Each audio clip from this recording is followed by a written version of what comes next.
오늘 우리에게 주시는 하나님의 말씀은 열왕기상 12장 21절부터 24절까지의 말씀입니다.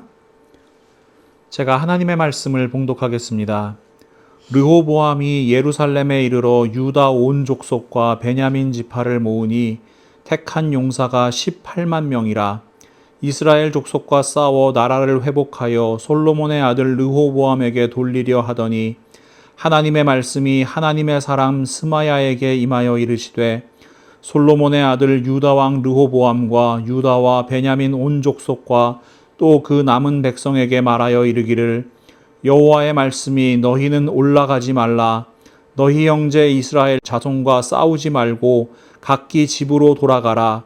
이 일이 나로 말미암아 난 것이라 하셨다 하라 하신지라. 그들이 여호와의 말씀을 듣고 그 말씀을 따라 돌아갔더라. 아멘. 할렐루야. 네, 오늘 부활절 둘째 주일입니다. 우리 부활 주일을 지나서 기쁨의 50일을 지내고 있는데요. 우리 부활의 소망과 기쁨이 우리 공동체 가운데 가득하길 부활의 첫 열매 되신 예수 그리스도의 이름으로 간절히 축원합니다. 오늘 말씀은 이스라엘 역사상 가장 비극적인 순간 중 하나인 분열왕국 시대의 시작점입니다. 찬란했던 솔로몬의 영광이 저물고 그의 아들 르호보암이 왕위에 올랐을 때 이스라엘은 남과 북으로 분단되는 아픔을 겪게 됩니다. 성경은 당시 상황을 이렇게 기록하고 있습니다. 열왕기상 12장 18절에서 20절 말씀입니다. 르호보암 왕이 강제노동 감독관 아도니람을 이스라엘 자손에게 보내니 온 이스라엘이 모여서 그를 돌로 쳐 죽였다. 그러자 르호보암 왕은 급히 수레에 올라서서 예루살렘으로 도망하였다. 이렇게 이스라엘은 다윗 왕조에 반역하여서 오늘에 이르렀다. 이 무렵에 온 이스라엘 백성은 여로보암이 돌아왔다는 소식을 듣고서 사람을 보내어 그를 총회로 불러왔으며 그를 온 이스라엘을 다스리는 왕으로 추대하였다. 그리하여 유다 지파만 제외하고는 어느 지파도 다윗 가문을 따르지 않았다. 자, 유다 지파를 제외한 나머지 북쪽 지파들이 여로보암을 자신들의 왕으로 세웠습니다. 역사에 기록된 북이스라엘과 남유다, 이 뼈아픈 분열 구도가 본격적으로 펼쳐진 것입니다. 여러분, 이 역사의 한복판에 서 있는 르호보암 왕의 마음이 어땠을까요? 좋지는 않았겠죠. 그는 매우 분노했습니다. 그의 입장에서 보면요, 북쪽 지파들은 지금 뭐 한 거예요? 반역을 일으킨 거잖아요. 정통성 있는 다윗 왕조를 따르지 않고 거기에 반기를 든 반역자들이잖아요. 그래서 르호보암 왕은 군사를 일으켜서 이 반역한 세력들과 전면전을 벌이기로 합니다. 그것이 오늘 본문 21절 말씀인데요. 제가 새번역 성경으로 다시 한번 읽어드릴게요. 르호보암이 예루살렘에 이르러서 온 유다의 가문과 베냐민 지파에 동원령을 내려 정병 18만 명을 선발하였다. 그래서 이스라엘 가문과 싸워서 왕국을 다시 솔로몬의 아들 르호보암에게 돌리려고 하였다. 요즘 시대를 보면은 명분 없는 전쟁도 많아요.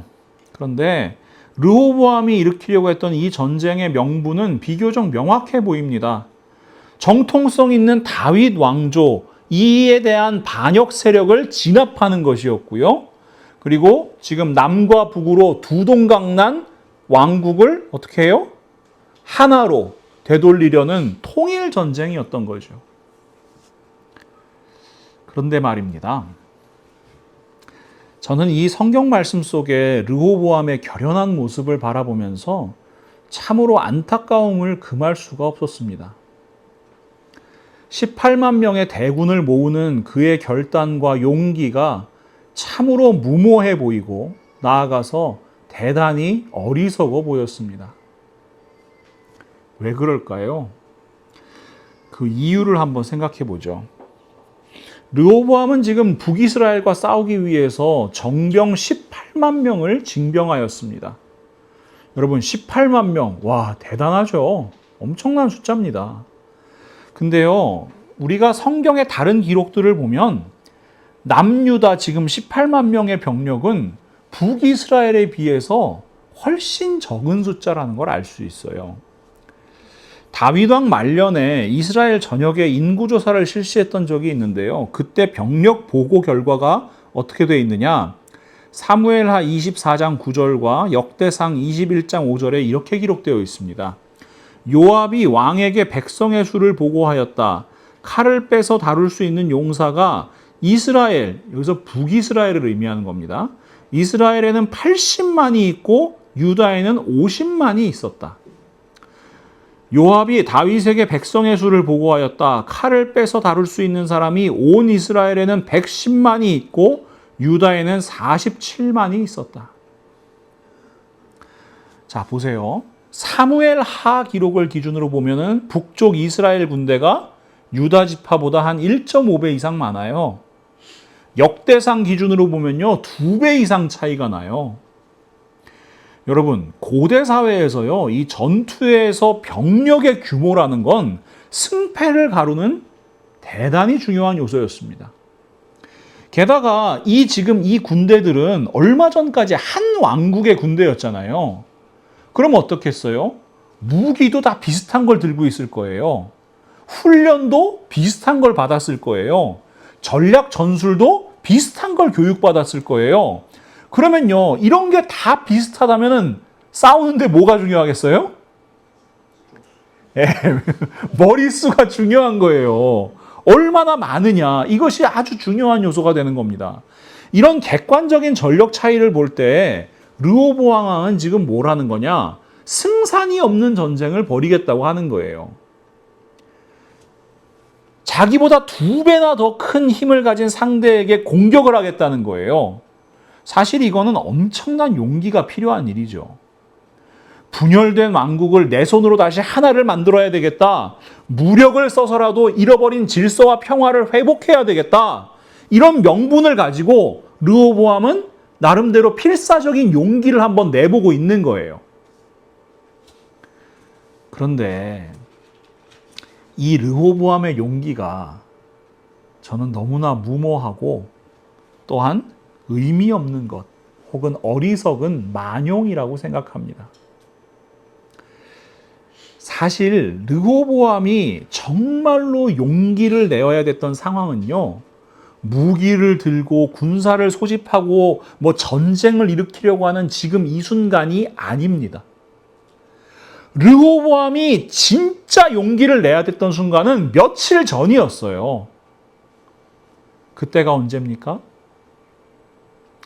며칠 전에 북쪽 지파의 대표들이 새롭게 왕이 된 르호보암을 찾아와서 간절하게 요청한 일이 있습니다. 열왕기상 12장 3절과 4절 말씀인데요. 사람들이 여로보암을 불러내니 그가 이스라엘의 모든 회중과 함께 르호보암에게로 가서 이렇게 말하였다. 임금님의 아버지께서는 우리에게 무거운 멍에를 메우셨습니다. 이제 임금님께서는 임금님의 아버지께서 우리에게 지워주신 중노동과 그가 우리에게 메워주신 이 무거운 멍에를 가볍게 해주십시오. 그러면 우리가 임금님을 섬기겠습니다. 백성들의 요구는 정당한 거예요. 솔로몬 시대에 화려한 건축 사업 했잖아요. 성전 짓고 왕궁 짓고 병거성 짓고 여러 군사적인 요충지 세우고 새로운 성읍들 건설하고, 여러분, 그 건축 사업 뒤에 뭐가 있어요? 이스라엘 백성들의 피와 땀과 눈물이 있는 거예요. 그러면 그들이 와서 지금 우리 숨통 좀 틔워주세요. 우리 좀 살게 해주세요. 우리 삶을 짓누르고 있는 이 멍에를 좀 벗겨주세요. 가볍게 해주세요. 요구할 수 있잖아요. 자, 이 중대한 요구를 듣고 르호보암은 아버지 솔로몬 왕을 섬겼던 지혜로운 원로들하고 먼저 상의를 합니다. 열왕기상 12장 6절에서 7절 말씀인데요. 르호보암 왕은 부왕 솔로몬이 살아있을 때 부왕을 섬긴 원로들과 상의하였다. 이 백성에게 어떤 대답을 해야 할지 경들의 충고를 듣고 싶소. 그들은 르호보암에게 이렇게 대답하였다.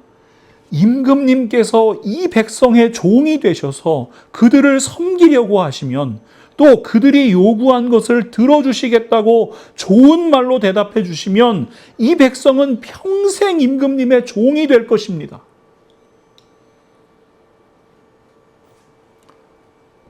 이 원로들의 충언 무엇입니까?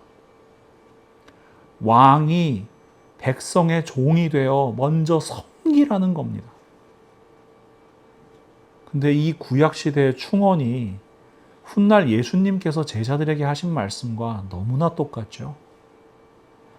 마태복음 20장 25절에서 28절 말씀입니다. 예수께서 제자들을 불러다가 이르시되 이방인의 집권자들이 그들을 임의로 주관하고 그 고관들이 그들에게 권세를 부리는 줄을 너희가 알거니와 너희 중에는 그렇지 않아야 하나니 너희 중에 누구든지 크고자 하는 자는 너희를 섬기는 자가 되고 너희 중에 누구든지 으뜸이 되고자 하는 자는 너희의 종이 되어야 하리라.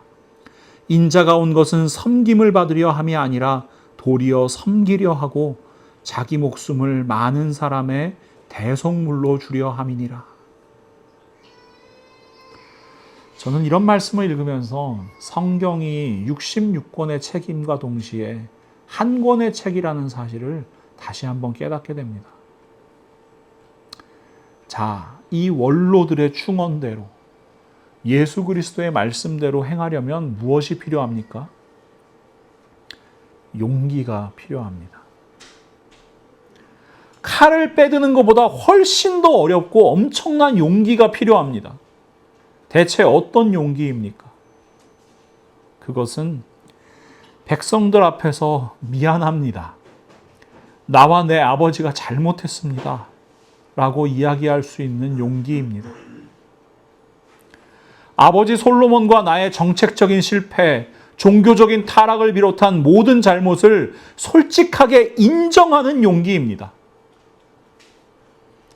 왕으로서의 자존심 내려놓고 버리는 용기입니다. 가장 낮은 자리로 내려가는 낮아짐의 용기입니다.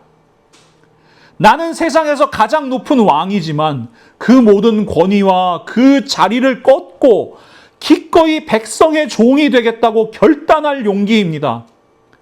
이것이 바로 성경이 말씀하시는 자기를 부인하는 진정한 용기입니다. 그렇다면 르호보암과 예수님의 차이가 뭡니까? 르호보암은 이 낮아짐의 용기를 끝내내지 못했습니다. 백성들의 고통을 외면해요. 오히려 그들의 멍에를 더 무겁게 하겠다고 선언해요. 전갈채찍으로 쇠채찍으로 너희를 다스리고 말을 듣지 않으면 죽이겠다고 협박합니다. 자기 새끼손가락이 아버지 솔로몬의 허리보다 굵다면서 내가 얼마나 크고 강한 사람인지 허세를 부리고 자랑합니다. 끝없이 높아지려고 합니다. 무한정 커지려고 합니다. 자기를 버리지 못합니다. 만약 그때 르호보암이 원로들의 이야기를 듣고 자기 부인의 이 진짜 용기를 냈다면 이스라엘의 평화는 깨지지 않았을 거예요. 그러나 르호보암은 진짜 용기가 필요한 순간에는 비겁하게 뒤로 숨습니다. 그리고 평화를 깨뜨려 버려요. 정작 평화가 깨진 상황에서야 이제 칼 빼들고 전쟁 일으키겠다고 엉뚱한 용기를 내는 거예요. 여러분, 한번 여쭤볼게요. 지금 군사를 일으켜서 반역을 일으킨 지파들 칼로 다 죽인다고 생각해 봅시다. 평화가 회복될까요? 하나님께서 원하시는 샬롬이 이루어질까요? 만약에 그가 승리한다고 한들 그렇게 피로 이룩한 백성들을 짓밟고 이룩한 평화가 진짜 평화라고 이야기할 수 있을까요? 지금 이스라엘은 두 동강 났는데요. 만약에 이 전쟁이 이루어졌다면 이스라엘은 정말로 산산조각 나고 말았을 겁니다. 르호보암은 평화를 이루어야 할 타이밍도 놓쳤고요. 평화를 회복하는 방법도 알지 못했습니다. 그러나 여러분, 우리의 참된 왕이신 예수님은 다르시죠. 예수님께서는 낮아지셨습니다. 빌립보서 2장 6절에서 8절 말씀, 예수 그리스도의 겸손, 예수 그리스도의 낮아짐을 사도 바울은 이렇게 고백합니다. 그는 근본 하나님의 본체시나 하나님과 동등됨을 취할 것으로 여기지 아니하시고 오히려 자기를 비워 종의 형체를 가지사 사람들과 같이 되셨고 사람의 모양으로 나타나사 자기를 낮추시고 죽기까지 복종하셨으니 곧 십자가에 죽으심이라. 예수님은 온 천지 만물을 창조하신 하나님이십니다. 그 하나님께서 영광스러운 하늘 보좌를 버리시고 이 땅에 내려오셨습니다. 환하게 빛나는 모습으로 내려오신 것이 아니라 비천한 인간의 모습으로, 종의 모습으로 내려오셨습니다. 세상을 호령하는 황제의 모습이 아니라 정말 낮아지고 또 낮아지셔서 말구유에 누이는 모습으로 내려오셨습니다. 그리고 철저하게 우리를 섬기셨습니다. 죽기까지 낮아지셨습니다. 그렇게 자기를 부인하는 최고의 용기로 예수님께서는 왕의 왕이 되셨고 깨어진 하나님과 우리 사이의 관계를 회복하셔서 참된 평화, 하나님의 평화, 샬롬을 우리에게 전해주셨습니다. 그리고 그 예수님께서 오늘 우리에게 이렇게 말씀하십니다. 마태복음 16장 24절 말씀. 이에 예수께서 제자들에게 이르시되 누구든지 나를 따라오려거든 자기를 부인하고 자기 십자가를 지고 나를 따를 것이니라. 사랑하는 믿음의 동역자 여러분, 참된 평화 이루려면요, 반드시 자기 부인이 필요합니다. 높아지려는 마음 꺾는 낮아짐이 필요합니다. 때로는 억울하고 힘들어도 나의 십자가 지려면요, 먼저 나를 부인해야 합니다. 그래야 우리 가정에, 나의 일터에, 우리 교회에, 그리고 이 땅에 평화가 이루어질 수 있는 겁니다. 18만 명의 정예병사와 무력이 평화를 만드는 것이 아니라 십자가를 지신 예수 그리스도의 마음으로 하나님 말씀에 순종하여 자기를 부인하는 사람들이 이 땅에 참된 평화를 이루어내는 겁니다. 예수님은 산상수훈에서 이렇게 선언하세요. 제가 두 가지 번역으로 다 읽어드릴게요. 마태복음 5장 9절 말씀입니다. 화평하게 하는 자는 복이 있나니 그들이 하나님의 아들이라 일컬음을 받을 것이며 평화를 이루는 사람은 복이 있다.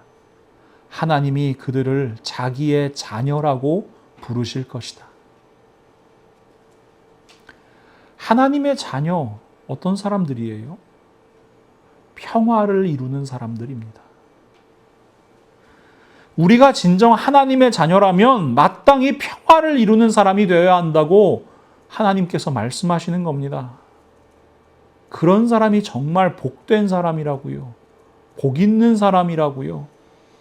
하나님의 자녀는 세상을 향해서 칼을 빼드는 자가 아니라 자기를 부인하고 한없이 낮아지고 자기 몫의 십자가를 지기까지 희생하고 헌신하며 이웃을 섬기는 종이 되어야 한다고 말씀하시는 거예요. 하나님께서는 바로 그런 사람들을 통해 이 땅에 평화를 심으시고 하나님의 나라를 세워가신다는 겁니다. 근데 현실은 그렇지가 않죠. 지금 우리가 살아가는 시대는 그야말로 다툼과 분열의 시대입니다. 전쟁의 소식이 우리 마음을 무겁게 억누릅니다. 지금 이 시간에도 정말 무고한 사람들이 희생되고 있습니다. 세상만 그렇습니까? 교회도 마찬가지예요. 저는 최근에 굉장히 마음이 무거운 부분들이 많은데 특별히 설교단에서 하나님의 말씀을 선포해야 할 목회자들이 특정 정치인이 죽어야 나라가 산다. 예배 시간에 버젓이 외치고 있는 거예요. 정치적인 견해와 이념이 다르다는 이유로, 자신과 다른 뜻을 가졌다는 이유로 그 사람들 척결하고 죽여야 된다는 거예요. 여러분, 그렇게 핏대 세워 외치는 그 저주의 자리에 이른바 기독교인이라는 사람들이 모여서 아멘으로 화답을 하고 있는 거예요. 여러분, 이게 정말 하나님의 뜻입니까? 정말 하나님의 마음입니까? 나와 생각 다른 사람들 다 죽이겠다고 하는 것이 정말 하나님의 사랑입니까? 전쟁의 광기에 사로잡혀서 18만 대군을 이끌고 진격하려던 르호보암에게 하나님께서는 이렇게 말씀하십니다. 오늘 본문 22절에서 24절 말씀입니다. 그러나 그때 하나님께서 하나님의 사람 스마야에게 말씀하셨다. 너는 유다 왕 솔로몬의 아들 르호보암과 유다와 베냐민의 모든 가문과 그 밖에 나머지 모든 백성에게 이 말을 전하여라. 나 주가 말한다. 일이 이렇게 된 것은 내가 시킨 것이다.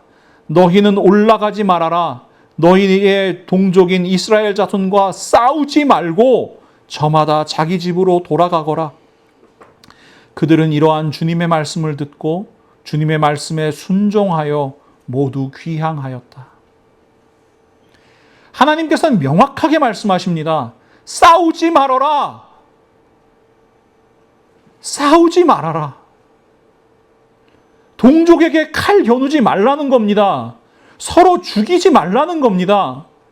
심지어 하나님께서는 이 가슴 아픈 이스라엘의 분열조차도 일이 이렇게 된 것은 내가 한 것이다. 하나님의 섭리 아래에 있다는 것을 분명히 밝혀주십니다.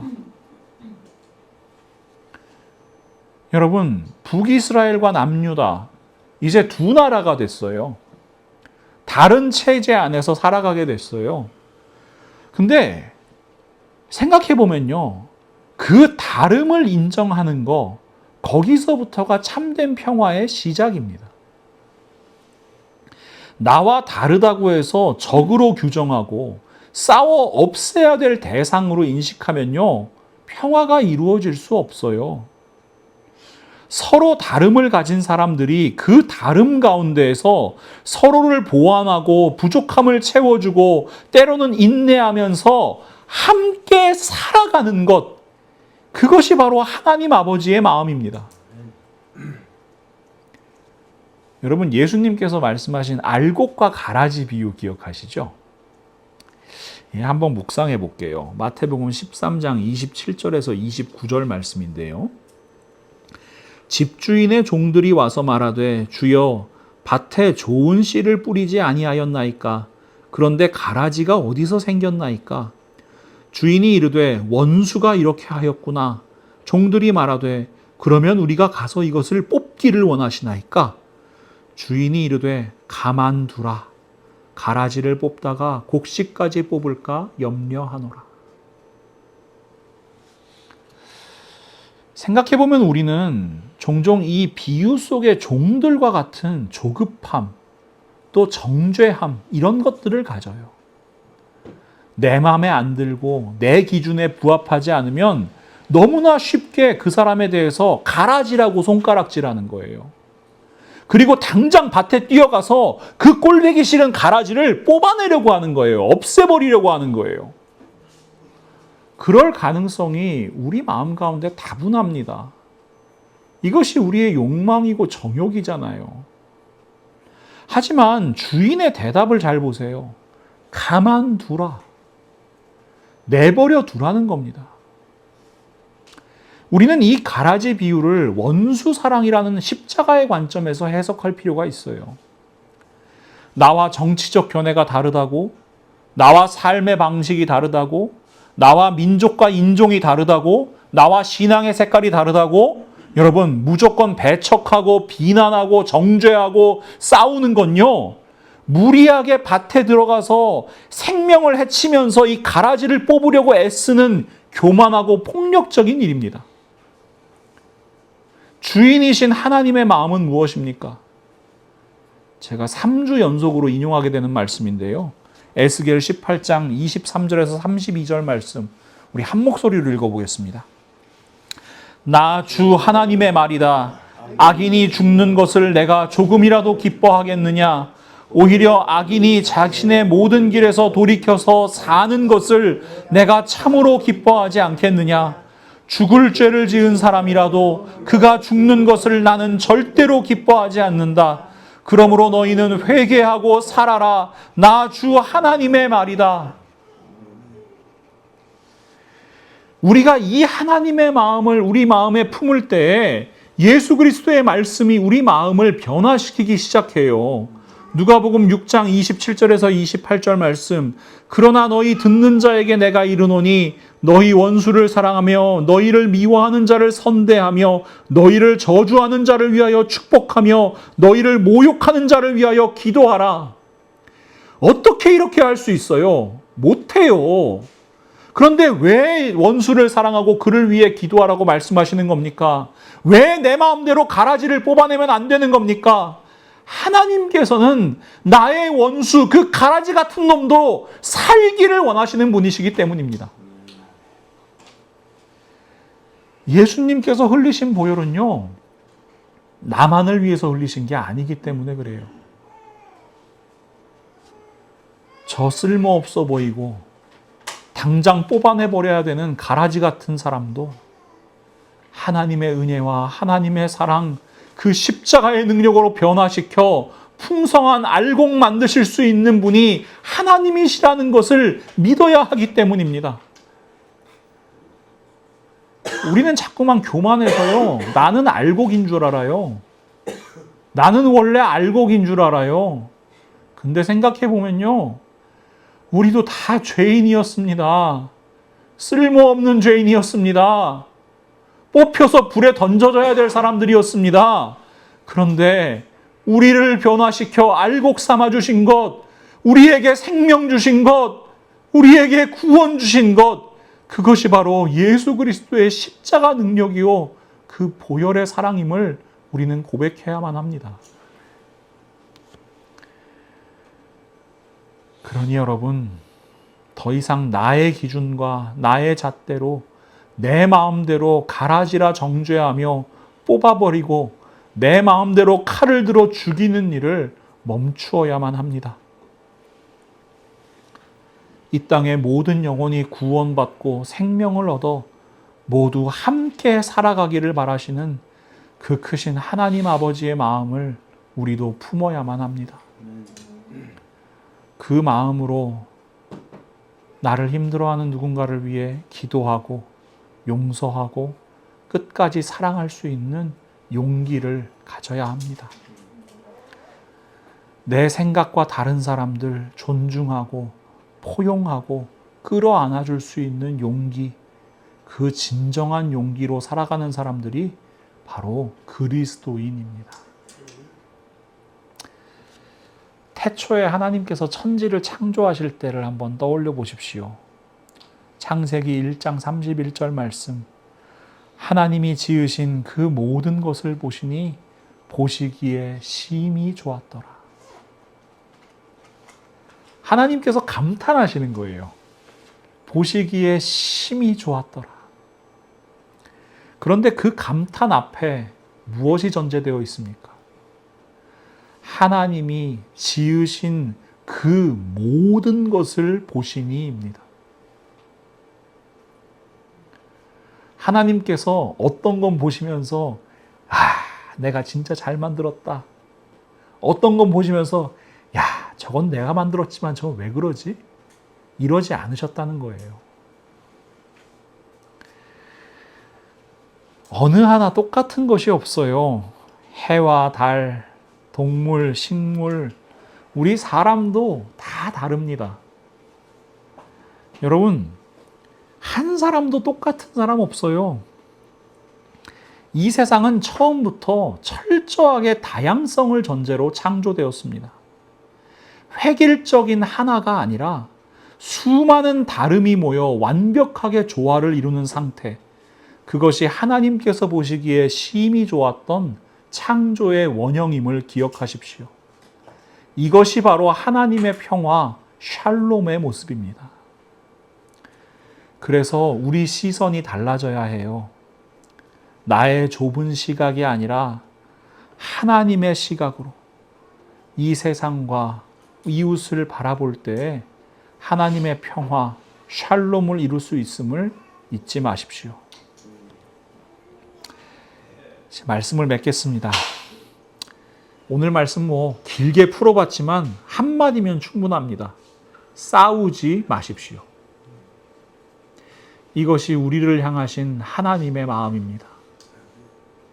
분열을 막겠다며 칼을 빼들었던 르호보암의 무모함 이제 내려놓으십시오. 그것은 헛된 용기입니다.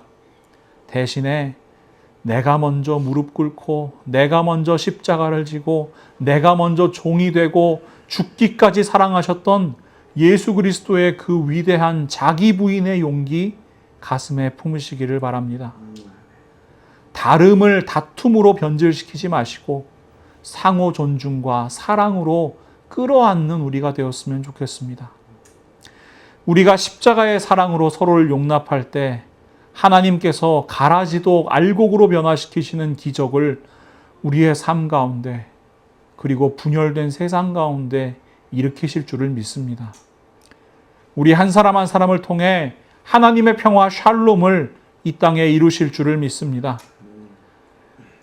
우리 삶의 모든 자리에서 다툼을 그치고 묵묵히 십자가 지며 하나님의 평화를 이루어가는 복된 그리스도인으로 참된 하나님의 자녀로 살아갈 수 있기를 우리 예수 그리스도의 이름으로 간절히 축원합니다. 평화의 하나님, 오늘도 하나님의 말씀으로 저희에게 말씀하여 주심을 진심으로 감사합니다. 부족한 저희들이 하나님의 마음 깨달아 알게 하시고 하나님의 시선으로 이 땅을 바라볼 수 있게 하심을 진심으로 감사합니다. 더 이상 다름을 다툼으로 만들지 않게 하여 주옵소서. 저희 마음대로 판단하여 가라지라고 정죄하지 않게 하시고 예수 그리스도의 십자가 사랑으로 품어낼 수 있는 저희들 되게 하여 주시옵소서. 먼저 자기 부인이 필요한 줄 압니다. 예수님 믿는다고 하면서도 여전히 펄펄 살아날 뛰는 저희들의 정욕과 욕망과 탐심들이 있습니다. 그 모든 것 십자가에 못 박게 하시고 이제는 저희 안에 사시는 예수 그리스도와 함께 사는 삶 살아갈 수 있게 하여 주옵소서. 그리하여 하나님께서 바라보시며 눈물을 흘리시는 모습 보며 저희도 함께 눈물을 흘리게 하시고 하나님께서 손 내미는 곳 향하여 저희의 손도 내밀 수 있는 참된 그리스도인으로 평화를 이루는 하나님의 자녀로 이 땅을 살아가게 하여 주시옵소서. 이 땅에 다툼과 분열과 전쟁의 소식, 저희들 언제까지 이 끔찍한 모습을 바라보아야 하겠습니까? 그 가운데 정말 하나님을 아는 사람이 없습니까? 예수 그리스도를 믿는 사람이 없습니까? 이제 다시 하나님의 말씀으로 돌아오게 하시고 예수 그리스도의 마음으로 그 십자가의 능력으로 이 땅 가운데 평화를 이루는 사람들 될 수 있도록 저희들 한 사람 한 사람부터 하나님 사용하여 주시옵소서. 그리하여 이 땅 가운데 참된 하나님의 나라, 하나님의 평화 샬롬이 이루어질 수 있도록 우리 하나님 역사하여 주시옵소서. 우리 하나님의 역사를 간절히 기대하며 예수 그리스도의 이름으로 간절히 기도합니다. 아멘.